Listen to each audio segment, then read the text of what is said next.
हमारे नए गली न्यूज़ इंडिया चैनल को सब्सक्राइब करें और बेल आइकन दबाना ना भूलें। दोस्तों आज हम यहाँ पर डोंगरी चैनल पे रात के 11 बज रहे हैं। यहाँ पर शिव सैनिक लोग आए हुए हैं। आज बहुत अच्छा लगा जब पता चला कि शिव सैनिक जो है आज जो 13 लोगों की डेथ हुई थी, उनकी कुरान खानी रखी गई थी, दुआ रखी गई थी। तो वहाँ पर इनकी तरफ से भी इनका भी एक योगदान था उसमें। राजू फोड़कर साहब ने फ़ोन करके हमें बताया कि उनकी तरफ से भी कुरान खानी में शामिल होने की बात कही, नियाज़ रखा गया है। बात करते हैं खालिद मामू जी से। खालिद भाई, आज जो दरगाह पे कुरान खानी रखी गई थी, वहाँ शिव सैनिक, पांडुरंग सकपाल सब थे मौजूद। जी, बहुत सही है। पांडुरंग सकपाल साहब, राजू पोटकर साहब और हमारे तमाम यहाँ पर जितने भी हिंदू मुसलमान शिव सैनिक है, सब मिलकर हमने यहाँ कुरान खानी में शिरकत फरमाया और काफ़ी काम उसके अंदर। राजू पोटकर बहुत क्लोज हैं यहाँ पर दरगाह कमेटी और इनके उसमें, तो आज आपने वहाँ पर कुरान खानी और जो है नियाज का बंदोबस्त करवाया। जी, हम लोग ये चाहते हैं कि जो गए उसमें से कोई भी जात धर्म, हमको उससे कोई लेना देना नहीं।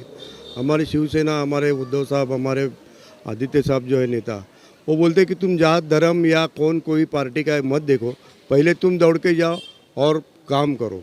तो हम लोग जब ये गए, और मरहूम में खास करके मैं कहूँगा हमारे सत्तार भाई जो थे, बहुत ही एकदम दिल से लगा कि जब पहला ही उनका बॉडी हाथ में आया, जब भी कोई नहीं था, 10-15 जन ही थे, जब भी सकपाल साहब ने बताया हमको कि आप तुरंत दौड़ के चले जाओ।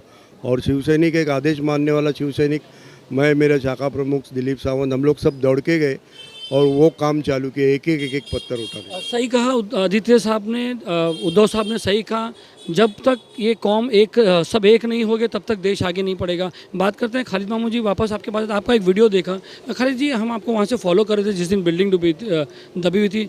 बहुत सारे लोग आप उसमें काम कर रहे थे और सुबह से लेकर शाम तक थे। उसके बाद एक वीडियो देखा हमने आपका, जिसमें आपने सारे एरिया की बिल्डिंग्स को यहाँ पर इन्वाइट किया है, जो भी जज्जर, वो क्या है?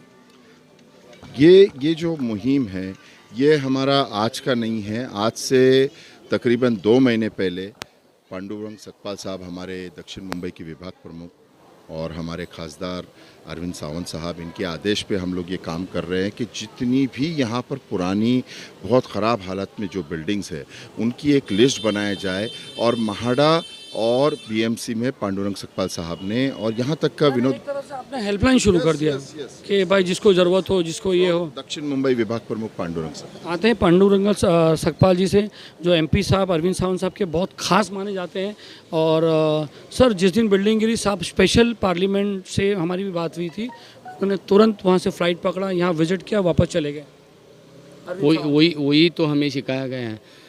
हमारे जो शिवसेना प्रमुख है बाला साहब ठाकरे जी, हमारे पक्ष प्रमुख उद्धव जी ठाकरे जी, और हमारे शिवसेना के नेता युवा सेना प्रमुख आदित्य जी ठाकरे ने, उनसे हमको यही सीख मिली कि जहाँ भी ऐसे कोई हादसा हो, कोई संकट में हो, तो उसको तुरंत जाके मदद करें।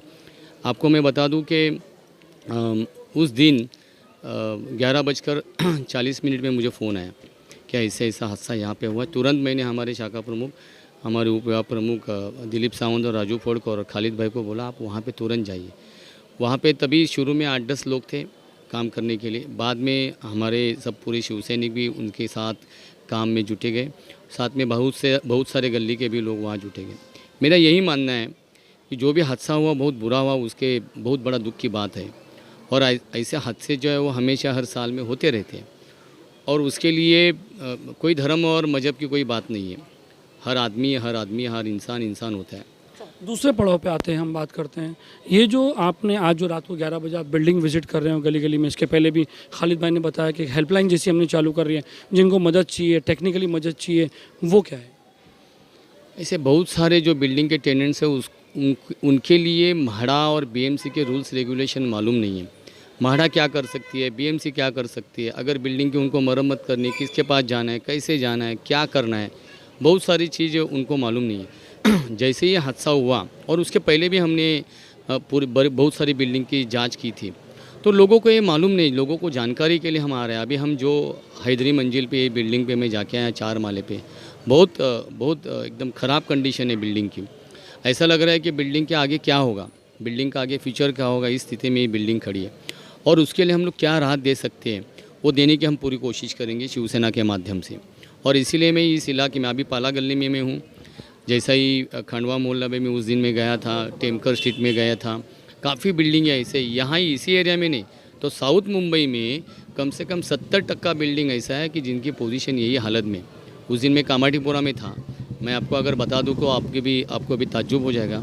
कामाटीपुरा में 90 building out of 857 building 90 building को आज टेको लगा हुआ हो डेंजर कंडीशन में। तो ये बहुत बड़ी समस्या है ये, और हम चाहते हैं कि जहाँ टेनेंट्स रहते हैं वहाँ पे उनको घर मिलना चाहिए और जो लैंडलॉर्ड है उनको भी न्याय मिलना चाहिए। और इसीलिए गवर्नमेंट ने सख्त से सख्त कानून करने की ज़रूरत है, और मुझे अपेक्षा है, आशा भी है कि जल्द से जल्द ऐसा कानून हमारे गवर्नमेंट के माध्यम से आ जाएगा। उससे जो टेनेंट्स है, रेसिडेंट्स है यहाँ के, वो वहीं रहेंगे। लैंडलॉर्ड है, लैंडलॉर्ड को भी न्याय दिया जाएगा, कमर्शियल है, कमर्शियल को भी न्याय दिया जाएगा। और म्हाडा के माध्यम से, सरकार के माध्यम से यहाँ ज़्यादा से ज़्यादा बिल्डिंग जितनी भी जल्दी हम कर सकते हैं क्लस्टर डेवलपमेंट में, वो करने की पूरी कोशिश करेंगे। वैसा कानून जल्द से जल्द लेके आएंगे। पांडुरंग जी, आपको नहीं लगता है कि इस एरिया को, जो ये एरिया है, ज़्यादा जो क्षेत्र आपने जो अभी एरिया बताया, इसको छोड़ दिया गया है अपने आप पे पलने के लिए? कोई डेवलपमेंट की बात नहीं है, रास्ते में गाड़ी रखने की जगह नहीं है, बिल्डिंग की हालत जर्जर है, इलीगल कंस्ट्रक्शन इतना है, रोड ख़राब है, गटर भरी हुई है। तो ऐसा नहीं लगता आपको, ना ही सरकार की तरफ से, ना ही प्रशासन की तरफ के, ना ही गवर्नमेंट की तरफ से, ना ही जो बीएमसी की तरफ से इस एरिया को ध्यान दिया गया है? आपने अभी सही बात फरमाया। मैं आपको ही सवाल पूछता हूँ, इस पूरी स्थिति को सिर्फ गवर्नमेंट जिम्मेदार है, बीएमसी जिम्मेदार है, म्हाडा जिम्मेदार है? क्यों नहीं हम हमें भी खुद हम जिम्मेदार समझे? पहले तो जिम्मेदार हम हैं। पहला ये जो पूरा जो इस गली की पूरी जो सिचुएशन अभी है, उसके लिए पहले हम जिम्मेदार हैं। आप अभी ये गली में खड़े, कितने स्कूटर यहाँ पे खड़े हैं, कितने हाथगाड़ी यहाँ पे खड़ी है। आप मुझे बता दो, इस गली में अगर कुछ हादसा हुआ तो एम्बुलेंस आ सकती है, फायर ब्रिगेड आ सकती है। तो इसके लिए पहले जिम्मेदार हम हैं। हम आपको सुधारना चाहिए, अपने खुद को सुधारना चाहिए, और बाद में गवर्नमेंट के ऊपर जाना चाहिए। हाँ, ये बात सही है कि इंफ्रास्ट्रक्चर यहाँ की है बहुत कमज़ोर हो गई है। क्यों? जैसे आपने बताया कि इलीगल बिल्डिंग्स काफ़ी हो रहे हैं, अवैध बांधकाम का यहाँ पे निर्माण बहुत हो चुका है, काफ़ी सालों से हो रहा है। और लोगों को अगर कोई रूम यहाँ पे मिलते हैं 15-20 लाख में, तो लोग लेते रहे, इतने लेते रहे कि आप यहाँ पे अगर देखा जाए इस इलाके में मैक्सिमम बिल्डिंग अवैध है, इलीगल है। तो उसके लिए गवर्नमेंट क्या करेगी? गवर्नमेंट इसके खिलाफ एक्शन भी ले रही है। काफ़ी केसेस आज कोर्ट में पेंडिंग है, वो तो हो ही जाएगा, लेकिन ये इसके लिए कोई हल की बात नहीं है, इसके लिए कोई ये सुझाव की बात नहीं है। कोर्ट का जो आपने कहा, वो इलीगल जो बिल्डर्स हैं वो क्या करते हैं कि पहले बना लेते हैं, फिर कोर्ट में छोड़ देते हैं और फिर वो रगड़ते रहते हैं, वो फाइल ऐसी पड़ी रहती है। खैर, ये एक दूसरा मसला है। पांडुरंग जी, ये बताइए कि क्लस्टर डेवलपमेंट की बात है, क्या इस एरिया में क्लस्टर डेवलपमेंट कैसा पॉसिबल होगा? जो 6 फीट के अंदर की जो दूसरे एरिया में होता है, इसके पहले भी, अभी तो पहले साहब सेकंड टर्म है खासदार साहब का, लास्ट टाइम भी हमारी बात हुई थी, तो कहीं ना कहीं अरविंद सावंत साहब जी को भी इस बारे में, इस मसले में वहाँ पर एक स्पेशल रूल आना चाहिए। सबसे पहली मेरी ये बात है कि 10 साल से यहाँ के जो विधायक है, कॉरपोरेटर है, उन्होंने कुछ कोशिश की क्या? इसके लिए प्रस्ताव कुछ सरकार के पास लाया क्या? ये बड़ी ताज्जुब की बात है। मैं किसी से टिक्का टिप्पणी करने के लिए यहाँ पे नहीं आया। और आपने जो सवाल पूछा कि ये क्लस्टर यहाँ पे पॉसिबल है क्या, मुमकिन है क्या? देखो, दुनिया में कोई भी बात है ना नामुमकिन नहीं है, सब मुमकिन है।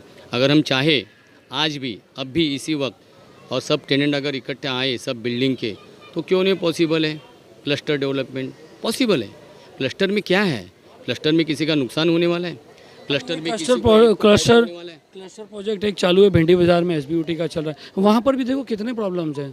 हर पार्टी के लोग, हर ये लोग, उस चीज़ को रोका जाता है। क्या वो क्लस्टर जब वहाँ लोग निंदा करते हैं तो यहाँ कैसे डेवलप हो रहा है? क्लस्टर किसी प्राइवेट डेवलपमेंट के हाथों से करना और क्लस्टर गवर्नमेंट के थ्रू करना, इसमें काफ़ी फ़र्क होता है। गवर्नमेंट को ये पार्टनरशिप में लिए ना सबको कि भाई आप क्लस्टर करो, तो इसीलिए गवर्नमेंट अभी कानून बनाना जा रहे हैं ना। मैंने आपको क्या कहा, अगर ये बिल्डिंग को अपने को रिपेयर करना है तो काफ़ी खर्चा आने वाला है, और बिल्डिंग भी हमारी मन जैसी तो रिपेयर नहीं होने वाली है, और बाद में 5 साल 10 साल का बाद यही तो होने वाला है। इससे अच्छा ये है, एक ही एरिया में 15-20 बिल्डिंग अगर लाइन से अगर हम सब इकट्ठा आवे और क्लस्टर के लिए इकट्ठा आके गवर्नमेंट के पास प्रपोजल देवे, तो म्हाडा तैयार है ना। और उसके लिए कानून करने के लिए हमारी सरकार तैयार, ऑफकोर्स आना, अच्छा इंफ्रास्ट्रक्चर मिलेगा, अच्छी चीज़ मिलेगी खुद की सेफ्टी के लिए।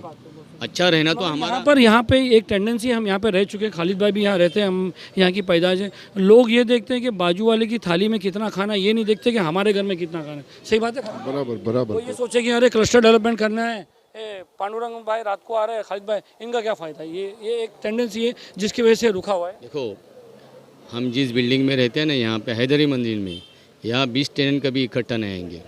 उनके तो डिफरेंस ऑफ ओपिनियन रहेंगे। तो हमें 20 बिल्डिंग साथ में लाना है तो डिफरेंस ऑफ ओपिनियन रहेगा ही ना। तो कितने सालों से आप करते रहेंगे। खुद का कभी आपने सोचा है क्या? खुद की लाइफ, खुद की ज़िंदगी और हमारे आगे वाली पीढ़ी है, उनके बारे में कोई सोचना नहीं चाहिए। तो इसके लिए हमको इनिशिएटिव लेना चाहिए, हमको पुढाकार लेना चाहिए। और इसके लिए शिवसेना पूरी तरह से इस इलाके के सब हमारे मुसलमान भाइयों का सहयोग करने को तैयार है। बहुत बहुत शुक्रिया गली न्यूज़ से बात करते हुए।